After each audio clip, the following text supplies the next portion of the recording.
jugar al club de lectura. Nosaltres ja vam participar el curs passat i us volem explicar en què consisteix. Llegíem un llibre per trimestre i fèiem una trobada per comentar-lo.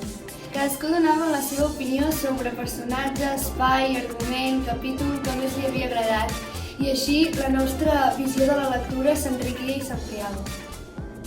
Les novel·les escollides eren d'aventures, tenien històries d'amor, hi havia misteri. No només serem lectors, sinó que també serem autors i crítics.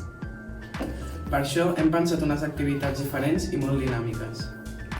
Al primer trimestre farem unes activitats. Canviarem el final posposat pel llibre i farem el nostre final que més ens agradi.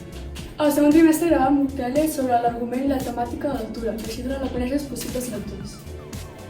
Al tercer trimestre farem de crítics i comentarem l'obra com si fossin periodistes i volguéssim publicar la crítica en un mitjà de comunicació.